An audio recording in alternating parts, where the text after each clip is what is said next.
こんにちは、レイトです。今回の動画ですね、WPL Japan の動画になります。今回の動画ですね、WPL をフルアクション化しようという、プロジェクトですね。WPL フルアクションプロジェクトのその2の動画ということで、ESC の準備ですね。ESC っていうのはこちらになるんですけども、このスピードコントローラーっていうふうにも言うと思うんですけども、こちらがですね、汎用品の ESC になりますので、WPL 専用というわけではないんですね。なので、このコネクターがですね、ちょっとそのままでは使えないっていうのがありまして、これを WPL で使えるようにするっていうので、これを交換する作業、これをですね、解説させていただきたいと思います。まずはじめにですね、今回のこの WPL フルアクション化プロジェクトで行うカスタムの作業ですね。この作業の内容っていうのが上級者向けで、例えばハンダ付けだったり、あとは車体の加工ですね。そういった工作を含んで、もちろんそれはですね、自己責任で、実施していただくというものであるということを、ご了承くださいっていうお願いと、あとはですね、もちろん初心者の方にも挑戦はぜひしていただきたいカスタムではあるんですけれども、そこはですね、まず動画を見ていただいてからご検討くださいというのがお願いになります。はい。ではこの ESC の準備の説明の前にですね、まだ2回目の動画になりますので、もう一度ちょっと必要なものをおさらいしておきたいなと思うんですけれども、まずですね、当然 RC カー本体、WPL の、これは C34 ですけれども、C34 か C54 の1ですね。これがウィンチまで付けれるようになりますので、で、C14、あとは C24、C24 の1、これに関しては、2スピードミッションは付けられるんですけれども、ウィンチを付けようと思うと、かなり大改造が必要になりますので、そこは、ご了承くださいっていうのもちょっとなんか変な感じですけれども、もし挑戦される場合は、もちろん同じく自己責任でですね、ちょっとじゃないか、かなりの加工が必要になりますね。この、ウィンチを、これウィンチですけども、このウィンチをですね、C34 とか C54 の1っていうのは、ここにこうポン付けできるんですけども、C14、C24、C24 の1、この車種に関しては、付ける場所がそもそもないので、もし付けられる場合には、結構改造、これを付けるための改造が必要になりますので、そこをやられる方は、頑張ってくださいっていう感じにはなっちゃうんですけれども、その大きな改造をせずに、付けるっていうのが前提ですと、C34、C54 の1が、おすすめですよという形にはなりますので、そこもですね、あらかじめご了承ください。で、続いて本体に続けてですね、必要なものとしては、当然、このウィンチキットですね。これが必要になります。で、あとは、この2スピードミッション。これも必要になります。で、あとは、こういった4チャンネルプロポですね。今回の場合は、前回の動画でもご紹介させていただいたターボレーシングのプロポを使います。で、もちろんですね、このターボレーシングのプロポじゃないと使えないかというとそうではないです。このターボレーシング以外のプロポでも4チャンネル、5チャンネル、6チャンネル、上は多分10チャンネルとかまであると思うんですけども、そういったプロポでも、使えるものもあります。ただですね、それは、もちろん弊社の方で、それは使えます、使えませんというところは、ちょっとご案内は難しいところになりますので、ご自身でですね、そこは、プロポのメーカーさんの方の、情報を元に確認して、選んでくださいという形になります。というわけで、今回の動画でですね、うちの方で取り扱いをさせていただいているこのターボレーシングを例にやっていきたいなと思ってます。はい、続いて必要なもの、この ESC ですね。スピードコントローラー、これも必要になりますと。で、今回は、これも同じく、弊社の公式のオンラインストアで取り扱いのある、ちょっと名前長いんですけど、16分の1から12分の1スケール RC カー用 10A ブラシモーター ESC。これをですね、使っていきたいと思います。で、さらに必要なのがこちらですね。ウィンチ制御用のモジュール。これも必要になります。はい。で、その他にもですね、この車体にいろいろ搭載していく中で、配線ですね。配線だったり、あとはコネクター類。その他もろもろ、工具もそうですよね。そういったものがいろいろ必要になると思うんですけども、ちょっとそれを今羅列すると結構たくさんあるし、漏れもあるかもしれないっていうので、ちょっとそこはですね、動画の方で、その都度紹介をさせていただきますので、詳しくはですね、動画を一通り見ていただきながら確認してくださいという形で、お願いいたします。はい。というわけで、必要なものですね。一旦ちょっとざっとおさらいをさせていただいたんですけども、続いて今回の動画の、メインですね。この ESC の準備。これについて説明をさせていただきたいと思うんですけれども、まず、なんでコネクタの交換が必要かっていうところなんですけれども、今これ見ていただくと、コネクタがこんな感じでいろいろついてますよね。で、例えば、この ESC にですね、走行用バッテリーをつなげないといけないんですけれども、そのコネクタっていうのがこれなんですよ。この赤いやつ。でも、WPL の走行用バッテリーってこれですよね。これのコネクタってこの黒いやつなんですよ。でここが合えばよかったんですけれども、こっちの赤いやつが、こっちの赤いコネクタがですね、一応規格で言うと JST の RCY っていうやつになるんですね。で、こっちの黒いやつが JST の SM っていう規格になるんですよ。SM の2ピンってやつですね。こう、刺す場所2個なんで、2ピンって言うんですけど、これが、もちろん形が違うので、付けられないと。なので、これをですね、何らかのやり方で、付けられるようにしなきゃいけないっていうので、これもやり方いくつかあるんですけども、今回はですね、一つの、そのやり方の例っていうことで、単純に、このバッテリーのコネクタはやっぱりそのままの方がいいと思いますので、こっちの方を交換したいと思います。これをですね、この黒いコネクタの、こっちがオスなんですけれども、これをその同じ JST の SM コネクタのメスにすると、交換するってことですね。で、続いてですね、こっちがですね、モーターに接続するコネクタになるんですけれども、これちょっと今ノーマルモーターではあるんですけれども、例えばこれそのままつなげようとしても、今度はこのコネクタが合わないですね。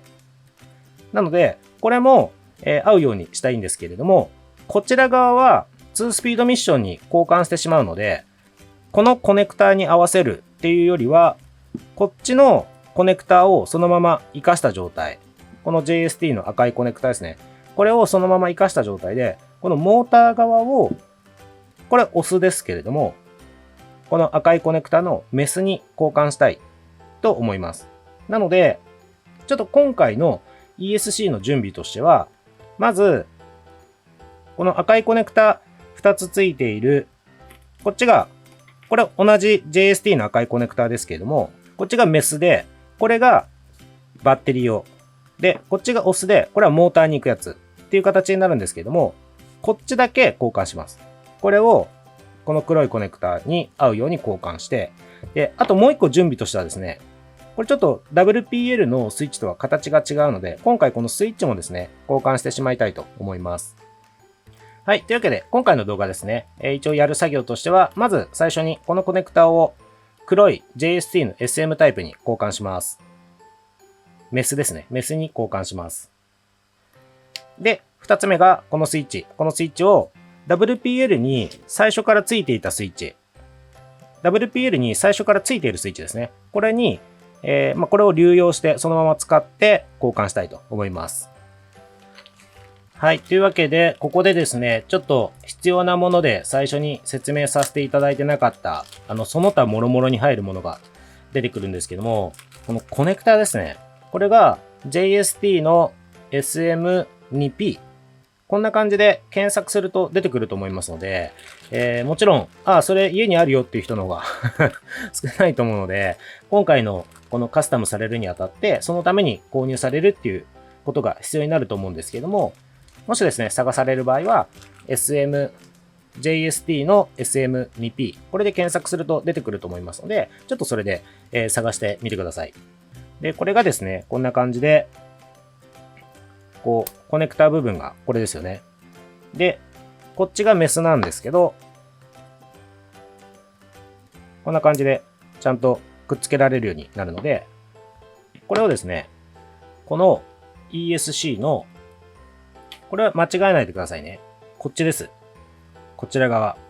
このメスのコネクタがついてる方。比べると同じような感じなんですけど、大きい方を交換します。でこの中のピンなんですけれども、この中のピンが、長い針みたいになってるやつと、それを差し込めるような形状になってるものと、2種類あるんですよ。で、今回メス側に使うのは、この長い針みたいなやつ。こっちを使います。で、ここでですね、さらに必要になってしまうのが、この端子をですね、こう、道具で、専用のペンチでかしめて、リード線に固定しないといけないんですけども、そのために必要なのが、これなんですよ。こういうですね、この端子を圧着するための、圧着ペンチとか、クリンピングプライヤーとか、そういう言い方もするのかな。この圧着用のペンチですね。こういうものが必要になるんですけれども、一応おすすめとしては、僕はこのエンジニアの圧着ペンチが、一番使いやすいなと思ってます。結構ここの精度がやっぱり重要で、ここの出来があんまり良くないと、こう、かしめた時にですね、うまくいかないっていうのがあるので、もしよければこのエンジニアっていうメーカーのですね、この圧着ペンチがおすすめかなと思ってます。で、もう一個必要になるのが、この電光ペンチですね。これは皮むき用なんで、何に使うかっていうと、ちょっともう実際にやってみちゃった方が早いと思うので、やってみますね。はい、じゃあ、ちょっと最初勇気がいると思うんですけど、ここを切っちゃいます。で、なるべくギリギリの方がいいと思いますので、こんな感じで刃を当てて、このギリギリのところですね。ここで切っちゃいます。で、この状態になりましたね。この状態になったら、ここをですね、こんな感じで、ちょっと挟んで、こうやって剥いちゃうんですよ。そうすると、こう、中の導線が出てくると思うんですけども、このための道具ですね。で、これは最悪なくても、カッターとか、ニッパーとかで代用はできるんですけど、やっぱりこれが綺麗で、簡単にできますので、できればですね、揃えておいた方がいいものかなと思います。はい、じゃあもう片方も剥いちゃいますね。こんな感じで。ここの、さっきちょっと黒正直剥きすぎちゃったんですけど、ここですね、2ミリぐらいでいいです。こっち逆に、ちょっと今すいません、足りなかったですね。もう一回ちょっと、増し剥きします。はい、これぐらいでいいですかね。で、僕の場合は、ちょっとここねじっときます。その方がまとまりがいいかなと思いますので、作業がしやすいかなと。はい、これで先っちょをちょっと剥いて、ちょっとねじってまとまりを良くしたっていう状態になります。で、ここでですね、このさっきの針みたいな端子、これですね。これをここに圧着して取り付けるんですけれども、これもですね、ちょっと僕がこの電子工作の専門家っていうわけではないので、ちょっと独学になるんで、完全に正しいやり方ではないと思うので、ちょっと気になる方はですね、ご自身で調べて、これが正しいやり方だみたいな、他に見つかればそれでやっていただければいいと思うんですけども、多分そんなに間違ってはいないと思うので、全くの初心者の方でやってみるっていう方は、参考にしていただいても、そんなに、大きく外れてはいないかなと思います。で、ここにですね、サイズの表記があるんですけれども、この JST コネクタの場合は、ちょっと2箇所かしめるんですけど、ちょっとこれ見えますかね？ここにちょっと出てますよね、ここの1箇所2箇所を締めるんですよ。ちょっとやってみた方が早いと思うので、ちょっと1個やっちゃいますね。かしめる場所が多分実物見るとわかると思うんですけど、2箇所あるんですよ。で、その一番端の方は被膜に当てます。で、2番目の方は導線に当てます。で、ちょっとかしめますね。こんな感じで、ギュッてやるともうかしめられるんですけど、で、もう片方もやりますね。これだけなんですよ。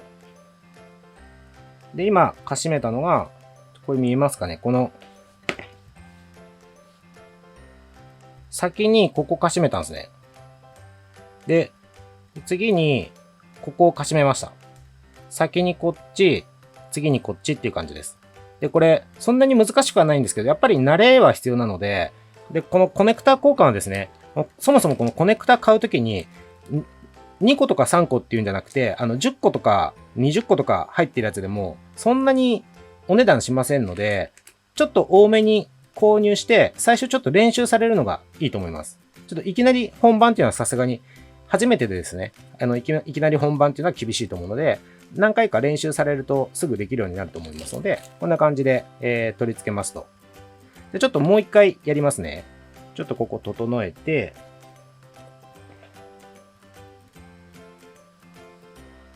ここですね。こんな感じです。これを、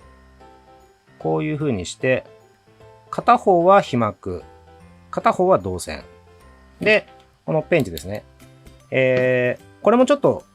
ご自身で使うこの道具で、どこが一番うまくいくかっていうのを、こう試してみるのがいいと思うんですけども、僕の使ってるこの圧着ペンチの場合は、導線側は、この 1.9 ってやつを使うと一番うまくいきます。この 1.9 っていうところ。で、被膜側はこの 2.0 っていうのを使うと一番うまくいきます。じゃあまず、導線側 1.9 のところでやりますね。ちょっと見える角度でやるのが難しいんですけど、こんな感じです。ここにこう挟んで、で、ギュッてやる。で、同じですね。今度こちら側は、ここでこう挟んで、こんな感じです。で、ギュッてやるだけですね。これで、この端子が圧着できました。で、あとは、これをですね、コネクターに挿すだけなんですけれども、当然、プラスとマイナスは合わせないといけないので、ちょっとこれはよくよく確認しながらですね、今回の場合は、このコネクターがですね、これはバッテリーで、ここを刺さるわけですよ。で、これ見ると、左側が赤ですよね。で、右側が黒になってるんで、これそのまま一回外して、左側が赤だったんで、この左側にですね、これを差し込みます。で、見ると、こう、ピンが立ってるんですよ。ここに。ちょっと、ピンが出てますよね。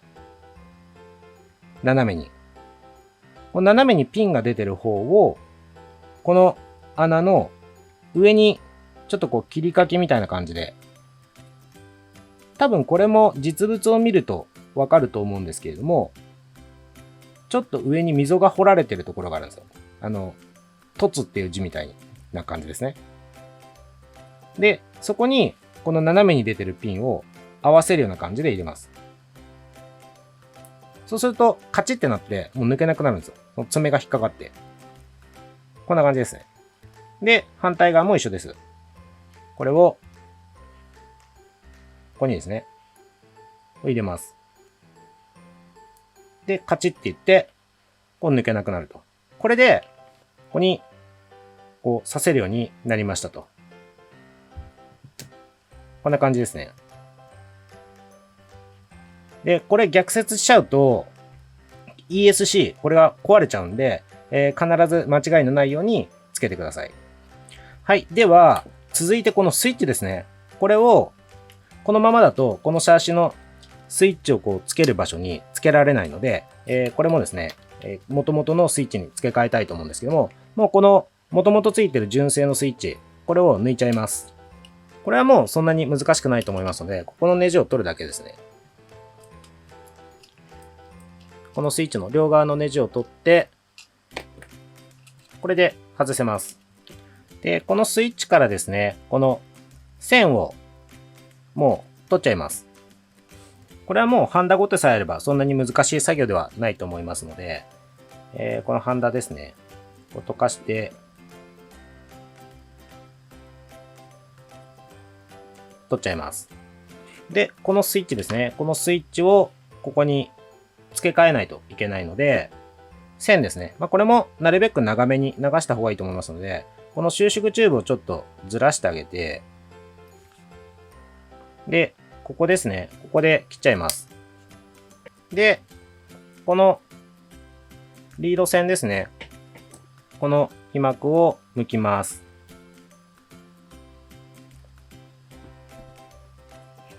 で、一応作業がしやすいように、ハンダペーストですね。これを先っちょにちょっとつけて、ハンダメッキをします。このハンダ作業の基本的なやり方については、別で動画を上げてますので、よければですね、そちらを見てください。ちょっと奥まで染み込ませるっていうのが結構重要ですね。先っぽだけじゃなくて、この被膜のちょっと中まで染み込ませるって感じですね。で、あとは、この ESC のリード線を、このスイッチにハンダ付けしていくんですけれども、一応純正の通りにやるんだったら真ん中が赤で、黒はどっちでもいいです。で、黒をつけた方が、例えば、これ3つありますけど、端子が。この真ん中に赤をつけて、例えば右に黒をつけたら右がオンになります。で、左に黒をつけたら左がオンになるっていうだけなんで、これはどっちでも大丈夫です。